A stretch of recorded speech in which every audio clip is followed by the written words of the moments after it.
Yang triloginya apa aja? Karso Sumberwodo, Ingmadya Mangunkarso, dan terakhir Tutburi. Kita di sini akan berbicara tentang seorang pelajar, seorang siswa, murid itu punya kodrat. Ada dua kodrat yang melekat di semua manusia, yaitu kodrat alam dan kodrat zaman. Kodrat alam itu yang berkaitan dengan alam sekitar kita.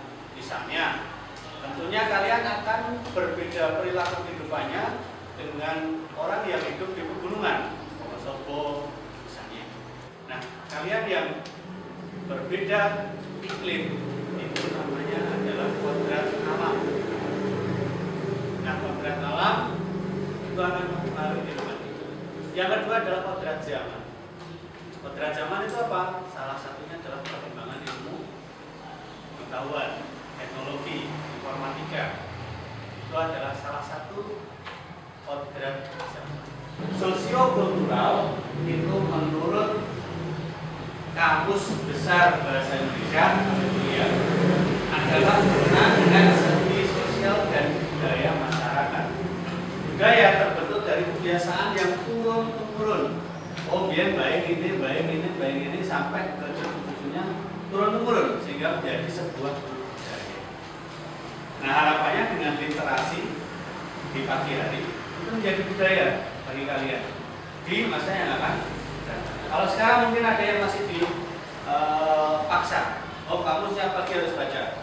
Buktinya apa? Ada jam itu salah satu paksaan.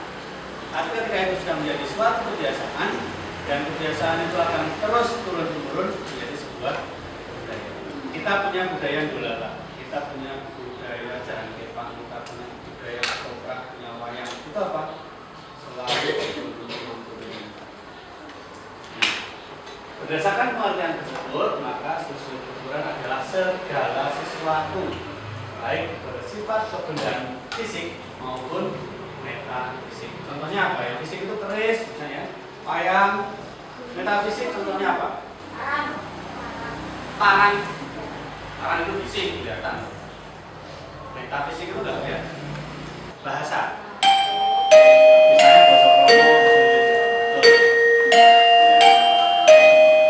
yang lain, mungkin Bapak kalau bar maghrib diundang Tenduren. Nah, tenduren itu salah satu juga budaya.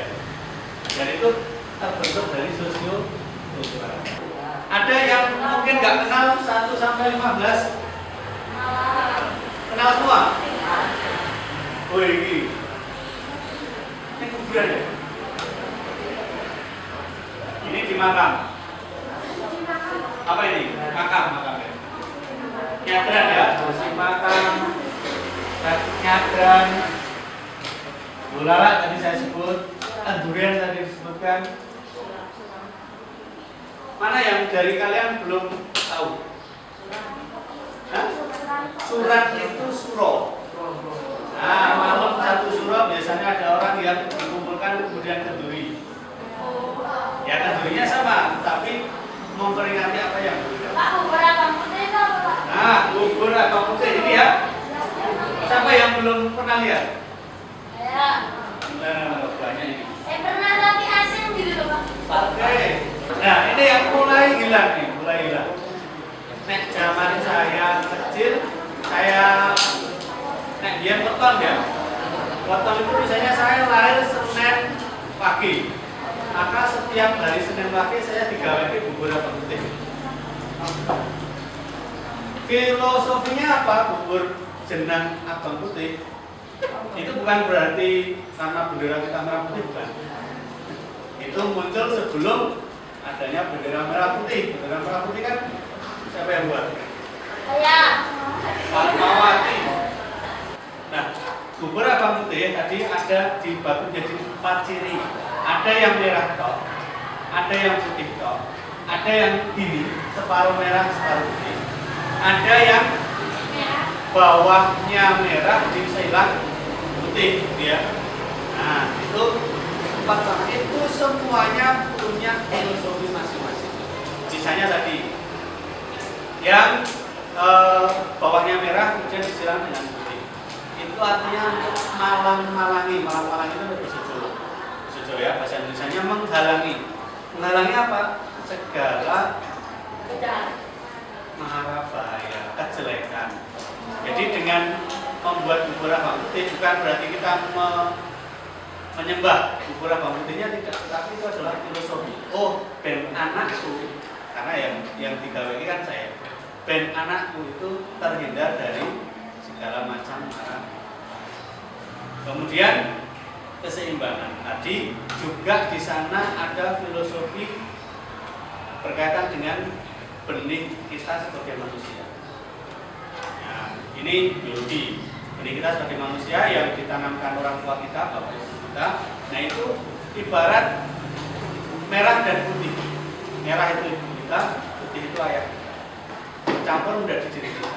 Nah ini pertanyaan. Ingkung. Di sana ada juga gunungan. Apa namanya? Tumpeng, bener? Tumpeng itu lancipnya di atas, lancipnya yang iso mesti tumpeng. Malaman di tempat saya nggak ada. Ada yang malaman. Malaman itu dalam satu kampung itu semua membuat berkata. Kemudian berkumpul di tempatnya Mbah Kiai, masjid misalnya. Setelah didoakan secara bersama-sama, kemudian dibagi lagi, dimakan bersama. Nah, sedikit berbeda dengan suran. Kalau suran itu kan di bulan Suro, tetapi kalau malaman itu kadang tidak menetap, jadi tergantung di daerah itu, beda dengan daerah lain. Wiwitan, siapa sih ngerti? Wiwit itu awal mulai ya. Nah itu adalah ketika petani mulai nandur padi. Nah jadi wiwitan ben parine tukul apik, hasilnya mengko apik, dia bersyukur dulu sama Allah, dia bisa nandur padi.